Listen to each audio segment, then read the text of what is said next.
السلام علیکم ناظرین، میں ہوں اعتدال نیوز کے اسٹوڈیو سے ابوالمعظم ترابی، پروگرام سندھ کنارے کے ساتھ۔ آج ہم ڈیرہ اسماعیل خان کے ایشوز کے حوالے سے بات کریں گے۔ ہم بتاتے چلیں آپ کو، آج ہم نے اپنے اسٹوڈیو میں زحمت دی ہے ہمارے ڈیرہ اسماعیل خان سٹی 2 کے پیپلز پارٹی کے منتخب رکن صوبائی اسمبلی ہیں اور پیپلز پارٹی کے ڈویژنل صدر بھی ہیں، احمد کریم خان کنڈی۔ ابھی جو صوبائی اسمبلی میں بجٹ سیشن جاری ہے، وہاں انہوں نے نہ صرف حکومت پہ کڑی تنقید کی ہے اس کی کارکردگی پہ اور مسائل حل نہ کرنے کی پالیسی پر، وہیں انہوں نے اپنے نمائندگی کا حق ادا کرتے ہوئے ڈیرہ اسماعیل خان کے ایشوز کے حوالے سے بات کی۔ خاص طور پر انہوں نے لفٹ کنال کے بارے میں بات کی۔ تو آج ہم نے انہیں زحمت دی ہے کہ ہم ڈیرہ اسماعیل خان کے مسائل پہ بھی بات کریں، لفٹ کنال کے حوالے سے بھی بات کریں اور اپنے ناظرین کو بتائیں کہ وہ ڈیرہ اسماعیل خان کی نمائندہ کی حیثیت سے صوبائی اسمبلی میں کس طرح کا کردار ادا کر رہے ہیں۔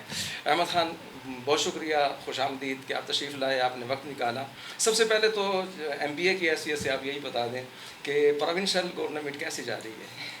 شکریہ ترابی صاحب، آپ نے مجھے یہاں پہ بلایا، دعوت دی اور میں آپ کا بہت مشکور ہوں، اور اعتدال نیوز کا چینل کا بہت مشکور ہوں، آپ کے تمام عملے کا بہت مشکور ہوں جو آپ نے مجھے یہاں پہ اپنا ویو پوائنٹ بیان کرنے کے لیے بلایا۔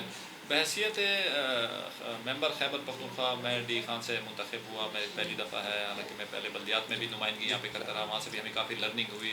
تو ترابی صاحب، ہمارے جو اس حکومت کا جو سب سے بڑا مسئلہ یہ ہے جو ان کی جو ترجیحات ہیں وہ ٹھیک نہیں۔ 117 کا تھا، ابھی 165 پہ پہنچ چکا ہے، اور ہم نے لون واپس کرنا ہے 2022 سے، ہم نے لون واپسی شروع کرنی ہے، 20 سالوں میں ہم نے ان کو لون واپس کرنا ہے۔ میرے کہنے کا مقصد یہ ہے، میں نے بجٹ میں بھی جو بات کی اسپیچ میں نے وزیر اعلیٰ صاحب کے بھی گوش گزار کیا، میں نے فائنانس منسٹر کا بھی گوش گزار کیا۔ لفٹ کنال جس طرح آپ کہہ رہے ہیں ڈی خان کا پروجیکٹ نہیں ہے، صرف ڈی خان کا پروجیکٹ نہیں ہے، یہ پورے پاکستان کا پروجیکٹ ہے، اور خاص کر خیبر پختونخوا کا پروجیکٹ ہے۔ وہ صوبہ جو گندم 3 ملین ٹن باہر سے منگواتا ہو، جب یہاں پہ گندم کا بحران آ جاتا ہے تو ہمارا بارڈر اللیگلی بند ہو جاتا ہے۔ تو خدا را ہمیں چاہیے، ہماری پرائورٹیز بڑی، ہماری ترجیحات بڑی کلیئر ہونی چاہیے۔ جب آپ کے پاس وسائل کم ہوتے ہیں ترابی صاحب، جب آپ کے گھر کے اوپر پریشانی ہو، جب آپ کے اوپر معاشی تنگی ہو، تو لازمی بات ہے آپ اپنی پرائورٹیز سیٹ کریں گے، اور وہ پرائورٹیز وہ ہونی چاہیے جس سے ہمیں آمدن ہو، جس سے ہمارے حالات تبدیل ہوں۔ میرے معاشی حالات تبدیل ہوں گے تو میرا صوبہ خود مختار ہوگا۔ تو میرے کہنے کا مقصد یہ ہے، یہ جو بی آر ٹی تھی، یہ میں اس کو بار بار کہتا ہوں، یہ برڈن ریزنگ ٹرانسپورٹ سسٹم ہے، یہ ہمارا بوجھ بڑھائے گا، یہ جو ہے نا سبسڈی پہ چلے گا، یہ پروڈکٹیو لونز نہیں ہیں۔ اگر اس کی جگہ ہم آج لفٹ کنال کرتے یا ہم کوئی ہائیڈل پروجیکٹس کرتے، کمپیئر ٹو اس پیسے کی یوٹیلائزیشن جو تھی وہ بہت بہتر ہوتی، جو اس صوبے کی جو آمدن ہے اس میں اضافہ کرتی۔ اس لیے ہم کہتے ہیں جو لفٹ کنال جو ہے ہمارا، دیکھیں آپ، پانی کا شیئر ہم یوٹیلائز نہیں کر سکتے۔ دریا سندھ میں جو ارسا کا ایکارڈ موجود ہے 1991 کا، اس میں ہمارا شیئر جو ہے 8.78 ملین ایکڑ فیٹ ہے، کم و بیش 9 ملین ایکڑ فیٹ۔ ہماری آج کی یوٹیلائزیشن 5.78 ملین ایکڑ فیٹ ہے۔ 3 ملین ایکڑ فیٹ جس کی قیمت اربوں روپے میں بنتی ہے، وہ دوسرے صوبے استعمال کر رہے ہیں، اور آپ بی آر ٹی بنا رہے ہیں۔ ہم یہی کہتے ہیں ترجیحات آپ کی ٹھیک نہیں ہیں۔ اگر ان کی ترجیحات یہ ہوتی جو پانی کا شیئر ان کا موجود ہے، یہ کینالز بناتے، کینال سے یہاں پہ لوگوں کی مطلب معاشی زندگی تبدیل ہوتی، یہاں پہ ہماری گندم کی جہاں فوڈ ڈیفیسٹ ہیں وہ ختم ہوتا، ہمارا پانی کا شیئر استعمال ہوتا، 3-4 چیزیں اس سے ہماری جو ہیں بڑھتی، اور ہماری یوٹیلائزیشن پانی کی ہوتی، ہماری گندم جو ہم ڈیفیسٹس ہیں وہ بھی آپ کور کر لیتے، پورے صوبے کو مطلب ہے۔ تو دیکھیں جب میرا صوبہ آگے بڑھے گا ترابی صاحب، تو ہزارہ میں بھی کام ہوگا، ٹرائبل ڈسٹرکٹس میں بھی کام ہوگا، کوہاٹ میں بھی ہوگا، بنو میں بھی ہوگا، ڈی خان میں بھی ہوگا۔ تو کہنے کا مقصد یہ ہے، میں نے جو کرٹیسائز کیے، ہم نے بڑی کنسٹرکٹیو بات ان کو کی ہے، لوگوں نے ان کو موقع دیا ہے، لیکن یہ سنجیدہ نہیں ہے، ان کی جو پرائورٹیز ہیں وہ بہت غلط ہیں۔ جو باتیں یہ انتخابات میں کرتے رہے ہیں اور جو حکومت میں کر رہے ہیں، ان میں زمین آسمان کا فرق ہے، پول و فیل میں تضاد ہے۔ تو اچھا یہ بتائیے کہ ایک تو ہم چشمہ رائٹ بینک لفٹ کینال کی بات کرتے ہیں، بعض لوگ کہتے ہیں کہ یہ تو فیزیبل ہی نہیں ہے۔ تو چلیے پھر ہم کہتے ہیں کہ اگر لفٹ کینال فیزیبل نہیں ہے تو آپ کے خیال میں پرویز مشرف نے کہا تھا کالا باغ ڈیم سے آپ کو ہم گریویٹی کنال دیں گے، وہ مسئلہ بھی حل نہیں ہو سکا، کالا باغ ڈیم ہی نہیں بنا رہے۔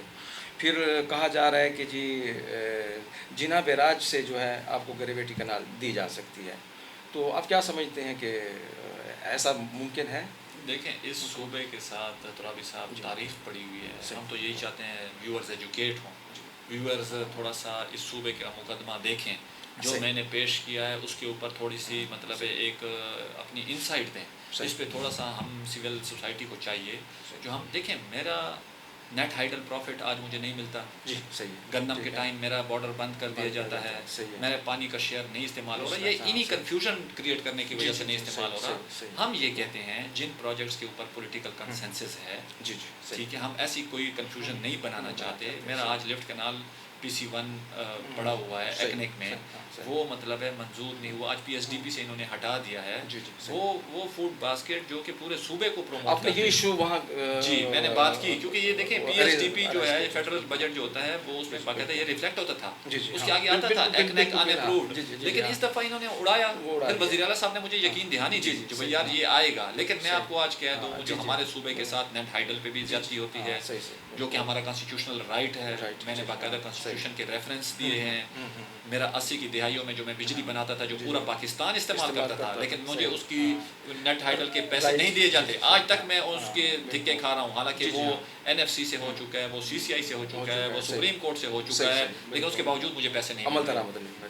دوسری بات یہ ہے آپ اپنی گیس کی پروڈکشن کو دیکھ لیں، ہمارا صوبہ گیس میں خود مختار ہے، اور یہ کانسٹیٹیوشن کہتا ہے جو صوبہ اگر پروڈکشن زیادہ کرتا ہے اپنی کنزمپشن سے تو سب سے پرائیورٹی سب سے پہلے اس کی ہوگی۔ دیکھیں ترابی صاحب یہ جو باتیں میں کر رہا ہوں یہ مستقبل میں اس ریاست کے لیے خطرہ ثابت ہوتا ہے۔ آپ دیکھ لیں بلوچستان میں کیوں نعرے لگتے ہیں، آزادی کے نعرے لگتے ہیں، مطلب خود مختاری کے نعرے لگتے ہیں، پھر ہم ان سے گلا کرتے ہیں جو یار آپ لوگ ہمارے ساتھ بیٹھتے نہیں ہیں۔ اب سوئی کے مقام سے جو گیس نکلتی ہے اگر وہ لاہور یا اسلام آباد کے ایوانوں تک جائے گی اور وہاں کے لوگ محروم رہیں گے تو سوال اٹھے گا، سوال اٹھے گا۔ اس سوال کو آپ دبا سکتے ہیں لیکن اس جذبات کو آپ دبا نہیں سکتے۔ میرا نیٹ ہائیڈل پروفٹ میرا رائٹ ہے، گیس کی پروڈکشن میری اگر کنزمپشن سے زیادہ ہے تو میرا رائٹ ہے، لیفٹ کینال میرا رائٹ ہے، میرے پاس پانی کا شیئر موجود ہے، نہیں تو ٹھیک ہے۔ اگر یہ مجھے کہتے ہیں جو بھائی یار آپ کا پانی کا شیئر جو ہے وہ ہم آپ کو لفٹ کینال نہیں تھے، میں کہتا ہوں جب سے میرا پانی کا شیئر دوسرے صوبے یوٹیلائز کر رہے ہیں مجھے اس کی پیمنٹ کی جائے۔ صحیح ہے، اس کے اوپر باقاعدہ ایک سمری موو ہوئی تھی، KP کے شیئر سے اسلام آباد اور پنڈی کو پانی دینا تھا، اس کا اسلام آباد اور پنڈی کے پانی کی جو کنزمپشن ہے وہ 0.87 ملین ایکڑ فیٹ ہے، 1 ملین ایکڑ فیٹ سے بھی کم ہے۔ تو کیا اگر وہ اس پہ مطلب ہے وہ اربوں روپے دینے کو تیار ہیں تو میرا 3 ملین ایکڑ فیٹ جو استعمال ہو رہا ہے تو میں وہ تو اپنا رائٹ میں مانگوں گا۔ تو میں یہی کہہ رہا ہوں جو میرے جو 4-5 چیزیں ہیں، دیکھیں میں یہاں پہ دہشت گردی کے خلاف بہت لمبی جنگ لڑ چکا ہوں، میرے لوگ معاشی طور پہ بہت کمزور ہو چکے ہیں، مجھے وفاق کی اور ریاست کی خصوصی توجہ چاہیے، میرا صوبہ معاشی کمزوریوں کی طرف دھکیلا جا رہا ہے، حالانکہ ہم بار بار کہتے ہیں ہم یہ نہیں دیکھیں پولیٹیکل پروسیس جو ہے یہ کنٹینیوٹی کا نام ہے۔ 2010 میں بار بار کہتا ہوں دیکھیں یہ چیزیں پڑھنے کی ہیں، لوگوں کے ایجوکیٹ ہونے کی ہیں۔ ہم نے 18ویں ترمیم میں وہ فورمز جو جہاں پہ سیاسی مقدمہ لڑا جاتا ہے صوبے کا، جہاں پہ ہمارا مالی مقدمہ لڑا جاتا ہے، ہم نے ان فورمز کو مضبوط کیے ہیں۔ ترابی صاحب اس محدود وقت میں شاید میں آپ کو نہ سمجھا سکوں، لیکن کہنے کا مقصد یہ ہم نے صوبے کے وسائل کو بڑھایا، ہم نے ورٹیکل شیئر جو ڈسٹریبیوشن ہوتی ہے اس کے شیئرز میں ہم نے اضافہ کیا۔ پھر پاکستان میں دیکھیں وسائل کی تقسیم کے اوپر ایک تلخ تاریخ موجود ہے 71 کی، دیکھیں ہم سے بنگال ہمیں یہ چیزیں چھپانی نہیں پڑیں گی، ہمیں ان حقیقتوں کو تسلیم کرنا پڑے گا، اور اس کے لیے صدبات پیپلز پارٹی نے کیے، چاہے وہ مسلم لیگ نون نے کیے، چاہے وہ PTI کر رہی ہے، کیونکہ ہم نے اپنے ملک کو جب تک معاشی طور سے مضبوط نہیں کریں گے، آج کل دنیا میں معیشت کی جنگیں، رابی صاحب آپ مجھ سے زیادہ سمجھتے ہیں، آج جدھر بھی آپ جائیں گے، جس ملک میں بھی جائیں، جس شہر میں بھی جائیں، تو وہ آپ سے پوچھتے ہیں جو آپ کا GDP کیا ہے، آپ کے نیچرل ریسورسز کیا ہیں، آپ کی آمدن کیا ہے، یہ 3-4 بنیادی سوال ہیں جس کے بنیاد کے اوپر آپ کو۔ اچھا ہمارا جو قدرتی گیس ہے وہ تو KPK کی اپنی ہے، گرگری سے پیدا ہو رہی ہے، ایک تو یہ بتائیے گا کہ DI خان میں اور جنوبی اضلاع میں جو لوڈ شیڈنگ ہو رہی ہے گیس کی، اور لوڈ شیڈنگ بھی اس طرح ہو رہی ہے کہ ایک تو کافی وقت کے لیے گیس کی سپلائی بند کر دی جاتی ہے، اور اس کے ساتھ ہی پھر جب گیس کی سپلائی شروع ہوتی ہے تو وہ پریشر بھی کم ہوتا ہے، اس سے آپ کھانا پکانا تو مشکل ہے اور چائے پکنا بھی مشکل ہوتی ہے۔ تو آپ کے خیال میں آپ نے یہ بات کی ہے کہ یہ جو ہمیں آپ گیس کی لوڈ شیڈنگ کا شکار کیے ہوئے ہیں بجلی کی طرح، تو یہ اصل مسئلہ کیا ہے؟ وزیر اعلیٰ ادھر آئے تھے، تشریف لائے تھے DI خان میں، تو انہوں نے کہا تھا کہ جی پائپ لائننگ کا مسئلہ ہے، پھر بات ہوگی جی کوٹا کم ہے اور کنیکشن زیادہ دے دیے گئے ہیں، تو یہ کیا سارا کیا ہے؟ عوام کو سزا دی جا رہی ہے؟ نہیں میں ترابی صاحب ایک ہی گزارش بار بار کر رہا ہوں، اس عوام کو ایجوکیٹ ہونا پڑے گا، اس عوام کو اپنا مقدمہ حفظ کرنا پڑے گا، اس عوام کو سمجھنا پڑے گا کہ بھئی یار ہمارے رائٹس کیا ہیں، ان رائٹس کے لیے اس عوام کو اپنے فیصلے کرنے پڑیں گے، تب جا کے ہمارا صوبہ معاشی طور پہ مضبوط ہوگا۔ یہ صرف صوبائی حکومت تک کی بات نہیں ہے، میں آپ کو فرینکلی بتا رہا ہوں، ہمیں اپنے رائٹس کے لیے اپنی آواز کو دور تک پہنچانا پڑے گا۔ یہ صرف گیس کی بات نہیں، حالانکہ دیکھیں ہم بار بار کہتے ہیں چلے وہ لوگ جو کانسٹیٹیوشن کی بات نہیں کرتے یا جو کانسٹیٹیوشن کو نہیں مانتے، ہم ان کو نہیں مانتے، جو کانسٹیٹیوشن کو مانتے ہیں ہم اسی کو مانتے ہیں۔ ہم کانسٹیٹیوشن کے اندر کہتے ہیں آرٹیکل 158 مجھے ایک رائٹ دیتا ہے جہاں پہ گیس کی پروڈکشن اگر زیادہ ہے کنزمپشن سے تو پہلے آپ اس کو انٹرٹین کریں گے۔ میں نے آپ کو مثال دی بلوچستان کی، لیکن میں بلوچستان کی مثال نہیں دیتا، میں صوبہ خیبر پختونخوا کی دیتا ہوں۔ اگر میری پروڈکشن میری کنزمپشن سے زیادہ ہے تو پھر تو یہ شیڈنگ کا سوال ہی پیدا نہیں ہوتا، تو پہلے تو آپ مجھے پوری کریں گے نا۔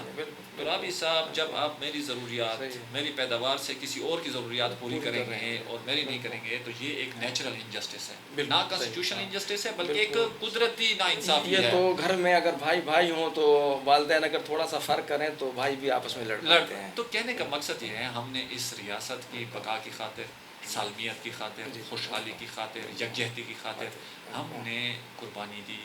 40 سال سے ہمارے بڑے کہتے رہے یہ پرائی جنگ ہے، اس میں نہ جائیں، لیکن اس کے باوجود بھی ہم نے لڑی، فرنٹ لائن پہ لڑی۔ میرے لوگوں صوبے کے لوگوں نے قربانیاں دی تاکہ یہ ریاست قائم رہے، یہ ریاست ہمیں جان سے زیادہ عزیز ہے۔ لیکن ہم کہتے ہیں یہ ریاست یا جو بھی ملک ہوتا ہے اس میں ایک ضابط اخلاق ہوتا ہے، اس کو کانسٹیٹیوشن کہا جاتا ہے۔ اس کانسٹیٹیوشن کے مطابق میں نیٹ ہائیڈل کے پیسے مانگ رہا ہوں، اس کانسٹیٹیوشن کے مطابق میں اپنی گیس کے وسائل جو میرے پیدا ہیں، اور میرے یہاں پہ اگر امن آ گیا، میں ترابی صاحب آپ کو یقین سے کہتا ہوں یہ مالا مال صوبہ ہے قدرتی وسائل کا۔ آج بھی میرے یہاں پہ ایکسپلوریشن ہو رہی ہے خیر ڈیر اسماعیل خان میں، یہاں پہ جنوبی اضلاع میں، مطلب گیس کی پروڈکشن مزید بھی بڑھ سکتی ہے۔ لیکن میں رونا کس چیز کا روتا ہوں؟ میں یہ روتا ہوں بے شک کوٹا کم ہے تو آپ کوٹا مزید منظور کر لیں۔ تو کہنے کا مقصد یہ ہے میں یہ کہتا ہوں میرے نیٹ ہائیڈل کے پیسوں کے پیچھے مجھے در بدر ٹھوکریں کھانی پڑتی ہیں۔ بجلی میں بناتا ہوں، استعمال کوئی اور کرتا ہے، میں اپنے پیسے مانگتا ہوں کانسٹیٹیوشنل رائٹ سے، تو مجھے کہتے ہیں جو بھائی یار یہ لوگ جو ہے نا مطلب میری بجلی مجھے نہیں ملتی اور جسے ملتی ہے میرا اس کا معاوضہ بھی مجھے نہیں ملتا، میرا پانی ان یوٹیلائز جا رہا ہے مجھے اس کا بھی وہ نہیں ملتا، میری گیس کی پروڈکشن کنزمپشن سے زیادہ ہے، لیکن جب مجھے گندم چاہیے ہوتی ہے تو ایک عام سے ڈی سی اٹھ کے وہ بارڈر بند کرتا ہے۔ مطلب کہنے کا مقصد یہ ترابی صاحب ہم کہتے ہیں اس ملک کو ایک ضابط اخلاق کے طریقے سے چلانا پڑے گا۔ میری معاش کا جب قتل ہوگا تو میرے لوگ جو ہے وہ چیخیں گے بھی صحیح، وہ روئیں گے بھی صحیح، ان کی آواز ہم پہنچائیں گے بھی صحیح۔ ہمیں لوگوں اس احساس محرومی کی وجہ سے مایوسی پیدا ہوتی ہے اور مایوسی کی وجہ سے بلوچستان جیسے حالات پیدا ہو سکتے ہیں۔ تو میں یہ کہتا ہوں یہاں پہ اگر امن ہوتا تو آج لیکن دیکھیں میں کہتا ہوں اب آج ریفائنریز کو دیکھ لیں، آئل ریفائنریز کو دیکھ لیں۔ میں یہاں پہ تیل پیدا کرتا ہوں لیکن ریفائنریز کے سارے ہیڈ کوارٹر کوئی ملتان میں ہے، کوئی کراچی میں ہے، کوئی لاہور میں ہے۔ آج بھی ایک قرارداد موجود ہے جو وابڈا ہاؤس جو ہے یہ لاہور میں کیوں ہے؟ ہم یہ نہیں کہتے لاہور ہمارا شہر ہے، ہمیں جان سے زیادہ عزیز ہے، لیکن اگر آپ انصاف کے پیمانوں پہ کوئی فیصلے کریں گے تو وابڈا ہاؤس میرا جو ہے وہ آج پشاور، کیونکہ تربیلا میرا 80 کی دہائیوں میں بنا تھا، میرا ورثت اس وقت بنا تھا جب یہاں پہ مطلب ہے لوگ تصور نہیں کر سکتے تھے، اور میں سب سے سستی بجلی پیدا کرتا تھا۔ آج بھی دیکھ لیں بجلی کا بحران آیا اور ہم کتنے مہنگے یونٹس پیدا کر رہے ہیں، وہ ایک پوری داستان ہے۔ لیکن میں یہ کہتا ہوں میں اس ریاست کو سب سے سستی ترین بجلی آج بھی دے رہا ہوں۔ ہائیڈل کی جو بجلی پیدا ہو رہی ہے اس میں 50% کا شیئر میرا صوبہ دے رہا ہے، اور میں کانسٹیٹیوشنل رائٹ مانگ رہا ہوں، مانگوں گا، اس کے لیے ہمیں جو بھی قربانی دینی پڑے گی ہم اس سے پیچھے نہیں ہٹیں گے انشاءاللہ۔ اس کے لیے ہم نے آواز پہلے بھی اٹھائی ہے ہماری جماعت نے، اور ابھی ہم ایک توانا آواز کے ساتھ دوبارہ اس ریاست کو اور اس حکومت کو بار بار یاد دلائیں گے، اور ہم اپنے کانسٹیٹیوشنل رائٹ لے کے رہیں گے انشاءاللہ۔ لیکن ہم آخر میں پھر میں وہی کہوں گا جو لوگوں کو ایجوکیٹ ہونا پڑے گا، اپنے رائٹس کو سمجھنا پڑے گا، اپنے رائٹس کا مقدمہ لڑنا پڑے گا، تو ہمارے بھی ہاتھ مضبوط ہوں گے اور ہم بھی اپنی آواز توانا کرنے میں۔ اچھا لفٹ کینال کا تو یہ کہہ رہے ہیں کہ جی سی پیک میں ہم نے شامل کرا دیا ہے، اور اس کے ساتھ ہی پھر میں آپ کی توجہ اس طرف دلا دوں کہ ہمارے یہاں جو ہے ڈیرہ اسماعیل خان میں گومر ڈیم نظام تو بن گیا، لیکن اس کے علاوہ 3 اسمال ڈیمز جو ہیں اور بھی بن سکتے ہیں۔ درابن کلا زام ہے، چودواں زام ہے، شیخ حیدر زام ہے، اور ٹانک کی بھی ہم ساتھ بات کرتے جائیں گے، ٹانک زام بھی ہے۔ تو وہاں جو بنجر اراضی ہے وہ ان ڈیموں کے ذریعے بھی آباد ہو سکتی ہے۔ اور جب ہم چشمہ لفٹ کینال کی بات کرتے ہیں تو یہ کہتے ہیں جی اس کا تو اربوں خربوں اخراجات ہیں. جب ہم جناح بیراج سے گریویٹی کنال کی بات کریں گے تو یہی بات ہوگی. اسی طرح کالا باغ ڈیم کی بات ہوتی, گریویٹی کنال کی بات ہوتی تو یہی بات پہلے آتی. تو یہ جو چھوٹے ڈیم ہیں یہ تو اربوں میں بن سکتے ہیں اور ہم ان پہ کام نہیں کر رہے. میں آپ کو چھوٹی سی مثال ترابی صاحب دیتا ہوں. اس میں کوئی راکٹ سائنس نہیں ہے. جی صحیح. میرے سامنے ایک ماڈل پڑا ہوا ہے. 22 ارب روپے پہ میں نے گوملزام ڈیم بنایا. یہیں ڈیرہ اسماعیل خان, ٹانگ, وزیرستان, یہ ہمارا اب مرجر کے بعد وزیرستان یہ بھی ہمارا خیبر پختونخوا کا حصہ ہو چکا ہے. 22 ارب پہ میں 2 لاکھ ایکڑ زمین سیراب کر رہا ہوں. 2 لاکھ ایکڑ کا مطلب ہے 16 لاکھ کنال. جی ٹھیک ہے. 17 میگا واٹ میں بجلی بنا رہا ہوں 22 ارب روپے پہ. ٹھیک ہے. حالانکہ جس طریقے سے وہ ہے اس میں ہمارے بڑے اعتراضات بھی ہیں, لیکن چلے آپ اس بات کو چھوڑ دیں. میں یہ کہتا ہوں 22 ارب پہ جب 16 لاکھ کنال زمین آباد ہو رہی ہے, 17 میگا واٹ میری بجلی, وہ ملک جہاں جو بجلی انرجی ڈیفیسٹ وہاں پہ مطلب بجلی کی وہ ہے کھپت ہے, مطلب سوری وہ ہے کمی ہے, اور جس میں مطلب ہے جس صوبے میں گندم کی کمی, ادھر ہم نے 22 ارب روپے کے اوپر, حالانکہ کتنا یہاں پہ دہشت گردی ہوئی اس کی وجہ سے اس کی پرائس بڑھی, حالانکہ یہ اس وقت جب شروع میں ہوا تھا یہ 5-6 ارب روپے پہ ہوا تھا. میں آج بھی کہتا ہوں یہ جو ٹانگ زام ہے, شیخ حیدر زام ہے, چودوان, درابن, یہ جتنے بھی چھوٹے, یہ میں یہاں کی بات نہیں کرتا. میں نے تو وزیر اعلیٰ صاحب سے کہا مٹلٹان ہمارا چل رہا ہے, مالا گنڈ کو آپ دیکھ لیں, پیہور کینال کو دیکھ لیں, میں تو پورے صوبے کی بات کر رہا ہوں. میں یہ کہتا ہوں یہ ایسے پروڈکٹیو پروجیکٹس ہیں جو آپ کی خیبر پختونخوا کی اکانومی کو بڑھائے گا. ہم چاہتے ہیں ایسے پروجیکٹ کریں, ایسی پرائورٹیز لائیں جس کے اوپر آپ, میں جو لفٹ کنال کی بار بار کیوں بات کرتا ہوں, اتنا علاقہ آپ کے پاس خیبر پختونخوا میں کہیں پہ موجود نہیں ہے. پانی کا شیئر آپ کا ان یوٹیلائز جا رہا ہے دریائے سندھ میں, دوسرے صوبے استعمال کر رہے ہیں, اور آپ جب 100 یا 50 ارب 70 ارب کی BRT کر رہے ہیں, یہ کہتے ہیں 70 کی ہے, میں کہتا ہوں 100 ارب کی ہے, تو میں آپ کمپیریزن کریں, 22 ارب کا گوملزام کی کمپیریزن کریں, 70 ارب کی BRT کا کمپیریزن کریں, میری لفٹ کنال کے پیسوں کا کمپیریزن کریں, BRT دیکھیں. BRT یہ اس علاقوں کے لیے ہوتے ہیں ترابی صاحب. میں بار بار یہ کہہ رہا ہوں ہمارا معاشی طور پہ ہمارا جو اکنامک انڈیکس ہے وہ بہت نیچے ہیں. ہم نے بڑی محنت کرنی ہے, ہم نے صوبے کو آگے لے جانا ہے. یہ جو BRT کے جو ماڈلس ہیں یہ ان جگہوں پہ ہوتے ہیں جب آپ کی بنیادی ضروریات پوری ہوں. جب میری بنیادی ضروریات آج پوری نہیں ہیں تو میں جو بار بار پیسے مانگ رہا ہوں, نیٹ ہائیڈل کے مانگ رہا ہوں, گیس کے مانگ رہا ہوں, پانی کے مانگ رہا ہوں, تو وہ اسی لیے مانگ رہا ہوں تاکہ میرے صوبے کی اکانومی جب بڑھے گی اور میری پرائیورٹیز, پھر میں کہتا ہوں جب تک میری پرائیورٹیز ٹھیک نہیں ہوں گی ترابی صاحب, اور یہ ہم سب سیاستدانوں کے لیے بدنامی کا باعث بنے گا. ہم چاہتے ہیں ایسے پروجیکٹ ہو جو ہمارے نیک نامی بڑھائے, لوگ ہمیں بھیجتے ہیں, توقعات کرتے ہیں. تو آپ اگر ان علاقوں کو محروم رکھیں گے جہاں پہ قدرتی وسائل ہیں, تو قدرتی وسائل کا تو مقصد یہ ہوا جو مطلب اللہ تعالیٰ نے ایک چیز ہمیں ایک تحفے میں دی ہوئی, عطا کی ہوئی ہے, اگر آپ اس کے ساتھ اگر ناانصافی کریں گے تو آپ صاحب بن کے بیٹھ جائیں, تو کہنے کا مقصد ہے یہ تو آپ نیچرل انجسٹس کر رہے ہیں نا. صحیح. تو اچھا ابھی وہاں کی بات ایسی ہے کہ اورنج بس سروس ہو, اورنج ٹرین ہو یا BRT ہو, اتنے میں تو ہمارے لفٹ کینال اور یہ چھوٹے ڈیم بن سکتے تھے. پورا ملک جو ہے زر مبادلہ بچاتا بھی صحیح, کماتا بھی صحیح, روزگار کے مواقع, لوگ خوشحال ہوتے جس طرح آپ کہہ رہے ہیں. جب لوگ خوشحال ہو جائیں گے شاید یہ اورنج بس سروس اور اورنج ٹرین اور BRT وغیرہ کی ہمیں ضرورت بھی نہ پڑے. ہماری اپنی گاڑیاں ہوں گی, ہمارے بچے موٹر سائیکلوں پہ جا رہے ہوں گے, تو یہ بہت بڑی بات ہے. لیکن اگر کچھ سوچے, لیکن پیسہ ضائع کر دیا گیا اور الٹا خسارے میں ہم جا رہے ہیں, اور سبسڈیاں دینی پڑیں گی, اور لوگ کتنے استفادہ کریں گے, یہ بھی بڑا ایک بہت بڑا سوال ہے کہ کتنے لوگ یہ جو پروجیکٹ ہیں ان سے پورا ملک, پوری قوم استفادہ کرے گی, اور مستقبل جو ہے ہمارا معاشی طور پہ مضبوط ہوگا. لیکن ہمارے جو یہ پروجیکٹس ہیں یہ خسارے میں بھی جائیں گے, ملکی اور قومی معیشت کو نقصان بھی ہوگا, اور لوگوں کو بھی اس کا فائدہ نہیں ہوگا. یہ پھر میں اب کہوں گا سب سے اہم ذمہ داری اس ٹائم سول سوسائٹی کی ہے. وہ اپنے آپ کو ایجوکیٹ کرے گی, وہ پازیٹیو کرٹیسزم کرے گی, وہ ایشوز پہ سٹینڈ لے گی, تب جا کے hمارے انسٹیٹیوشنز بلڈ بھی ہوں گے انشاءاللہ. ہم پولیٹیشین کے اوپر بھی ذمہ داری ہے, ہمیں بھی اپنا رول پلے کرنا پڑے گا, میڈیا والوں کو بھی پلے کرنا پڑے گا. اس ملک میں, اس ریاست میں, اس صوبے میں بہت پوٹینشیل موجود ہے. اللہ تعالیٰ نے ہمیں بے تحاشا نعمتیں دی ہوئی ہیں. اگر ہم اپنی ذمہ داری صحیح طریقے سے اور صحیح نیت سے ادا کرنے لگیں گے تو انشاءاللہ ہمارے آگے بڑھنے میں کوئی کمی نہیں ہو سکتی. بہت بہت شکریہ آپ کا. ناظرین, آپ نے ڈیرہ اسماعیل خان سٹی 2 سے پیپلز پارٹی کے منتخب رکن صوبائی اسمبلی اور ڈویژنل صدر پیپلز پارٹی احمد کریم خان کنڈی کی گفتگو سنی. اسی کے ساتھ ہی ابو المعظم ترابی کو اجازت دیجیے. اللہ حافظ.